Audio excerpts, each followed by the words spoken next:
All right, it is Veterans Day weekend, and I know none of you signed up to see me make mushroom coffee, but we are going to Camp Pendleton, thus the orange hat. It is Veterans Day weekend. I think I just said that, but we have a spot. But unfortunately, for those of you who are new to hunting Camp Pendleton, the iSportsman app is kind of broken in a little bit of way. I went to reserve one of the locations that I always feel comfortable in. The location I've been hunting more or less all year. I've been seeing all the deer. Jacob's with me. I went to go add a hunter participant. By the time I was done, the zone was locked out and there were no more spots available. So keep that in mind. You try to do the right thing and you don't get rewarded, but hey, it's okay. It's okay. We have another spot. Spot Jaime killed a deer. The spot I've seen plenty of deer, so we're going to get after it. Jacob's going to change. It's 5:30, super hazy, not in a rush. And as I talk, I feel like I'm a little stuffy. So I'm going to end this and I will see you on the trail. See you there. Well, this sucks. You got to get part of it. We are in a good area. If you know these palm trees, you know where I'm at. At least one of two areas. But, yep. All right. So, as I get my arrows and bow set up, let me explain my thought process for today. So we're in the marine layer, right, which is this giant, thick, foggy haze, and that happens, right, for some science, that happens when the surface of the ocean and the air have too big of a difference in temperature, creating this cloud-like haze. And from what we've experienced, it hasn't been burning off until, I don't know, 9:30, 10 around there, which sucks because it is like 6:20. But so a little different type of hunting tactic today. We're gonna have to stay low. It's absolutely pointless to go high. So if you've been watching my videos and learning how to glass, I typically always say get high and glass wide or something along those lines, some fun rhyme. But today we're gonna have to stay low and drive slow. Anything like that? And just if you're curious, I shoot a Rage hypodermic no collar focus, not gonna focus, but yeah. Expandable. I think the cutting diameter goes at 2 inches, which is nice. Just a little hunting stuff there. But so today I'm gonna drive around because there's really no rush. Looking through the haze from right here, I could probably see, honestly not bad, I could probably see 100 yards, but that's not good enough to glass. I'm not gonna, get a tripod out and glass 100 yards. That's dumb. So I'm gonna drive around the zone, see if it's a little better, a little more in and away from the ocean, and go from there. So let me finish up setting this bow. So thanks for sticking with me. Hopefully you learned something, and hopefully we see a deer while we're driving. But time will tell. See you then.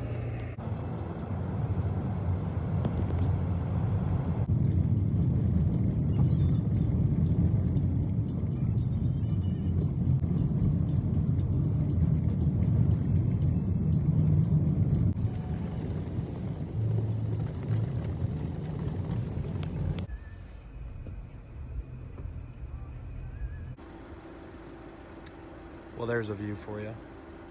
The sun has come up and this should hopefully start to burn off. Hopefully. It's sitting right above the clouds right now.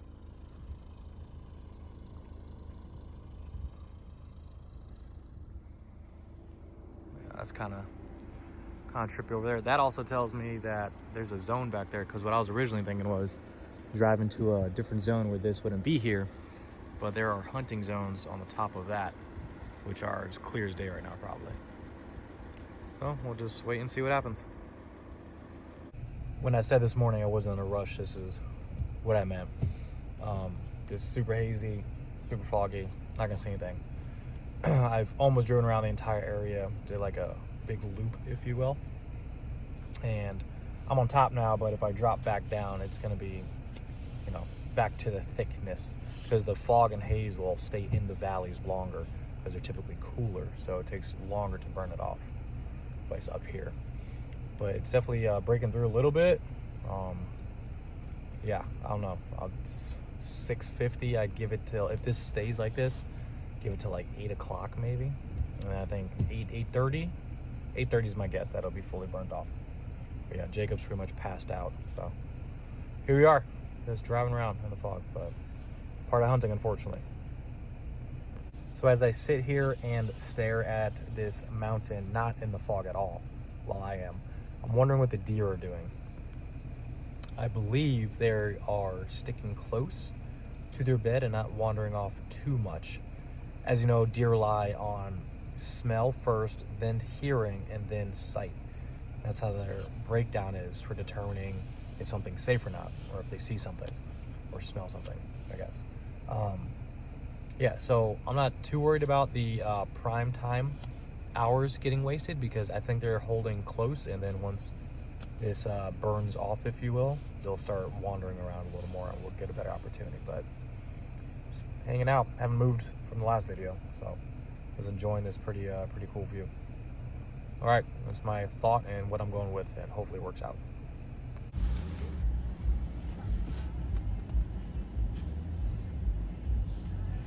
Welcome to McDonald's. Do you want to use my walk today? Nope. Wakes up when we're at McDonald's. Okay, it's 7:45-ish, and yeah, benefits of hunting on a military installation. There are always McDonald's around. There's really nothing we can do. I'm gonna get some food, got a sausage biscuit and some other things, and Jacob got some stuff, and yeah, I'm just making Jacob, my hands are full. Sue just tries to hand me some when both hands are full. Yeah, we'll just wait. It's only 7:40, still early. Hopefully burns up around 8:39, and then remember, it's half days, so we don't have much time at all. You'll have 2 hours, 2.5 hours and some change to get something done. So, well, cheers, and I hope all the other hunters out here are having better luck if you're in those mountains, and I hope your bellies are full of food and you got some hot coffee. All right, little update. It is 8:33, and we're still kind of hazed out / fogged out. We're just slowly cruising, trying to do what Lou and I did last week, and just an opportunity, really. Obviously, I'm not going to shoot my bow 165 yards, so I just need just an opportunity. I think this is the best thing you can do in this type of situation. Just drive slow and look around. I mean, we did it last time, so there's no reason it can't work, but it's the sun's out, you could tell. It's just trying to push through right now. I'm thinking another 30 minutes maybe. That's when it burned off last time with me and Lou last week, so we'll see. We're also the only ones in this area based on iSportsman, which is nice. But yeah, we're just doing what we can with what we got, and that's all you can really ask for. I don't know what I just said, but yeah, that's what we're doing. Okay, just keep checking with you guys when I think it's necessary. All right, it's 9:23, and we drove up to our glassing spot because I was just tired of driving around low. It's slowly opening up, as you can see. Very slowly. But hey, it's giving us an opportunity at 9:30. All right, we went from, it's crazy how fast it burns off. Went from in and out since last time I made this video, 9:30. And literally 2 minutes ago, this was all fogged out, but we have literally 2 hours to try to get something. But yeah, let the glassing begin, finally. Okay, I cleared this range behind me like 3 or 4 times along with Jacob. Nothing, so since time is so critical, we're gonna move to a different spot, and just gotta play like that. I don't think we're in a situation where we can stick in one spot for too long. We have to try to create an opportunity as much as possible. So yeah, let's keep on moving. I was just glassing over here and I heard a bunch of noise. There's a giant buck over here. I can't tell if he's a 2x2 or 3x3, but I'm gonna try to set myself up based on the wind. Getting lucky, here we go. So he's in this stuff, making a lot of noise. It looks pretty big, but it's so tall. There's an opening right here at 80 yards. That if he comes out, I'll have a shot. But yeah, I'm kind of super loud around here, including him.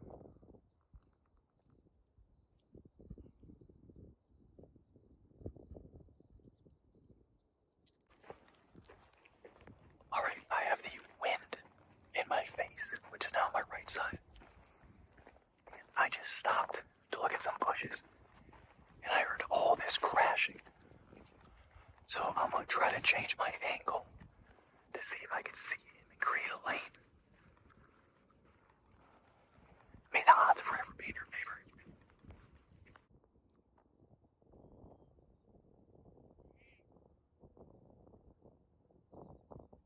He's a fork, 136 yards. I have no way in.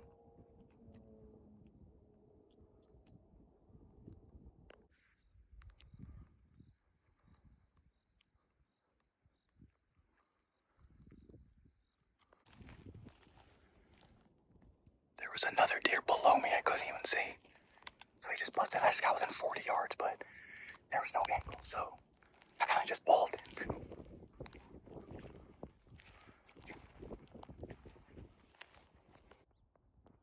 So 2 bucks. One was the fork and the other's a 3x3. I just ranged this 3x3 at 140.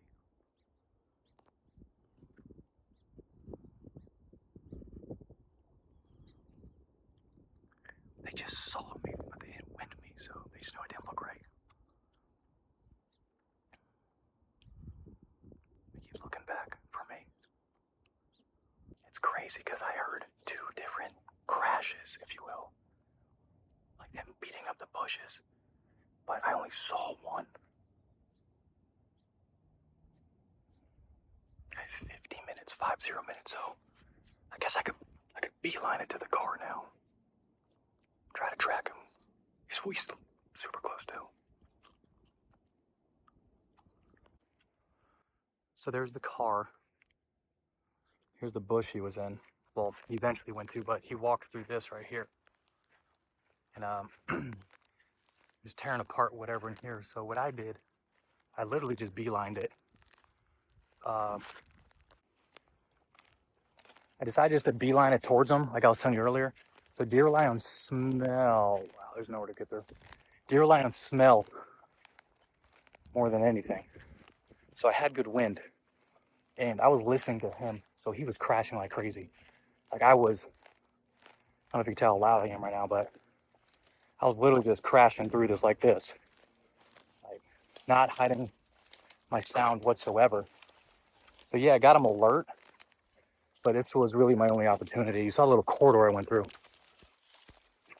I'll turn around. So I just walked through this exactly, god damn, exactly as I'm walking through now. I know there was no stealth behind this whatsoever, but I also knew he couldn't see me. Therefore, he didn't know what I was. And that's why I was able to get within 40 before he busted. And then I assume he just saw a whatever we're called, a bipod. I don't know what word you use. I heard a rattlesnake. But yeah, so let's see if we can walk down this ridge, relocate. I don't have a lot of time. All right, here we go. So he came over this, and then I assume he went down, but he could have looped around, but I'm not seeing anything at all. It's 11:30, so time is not my friend.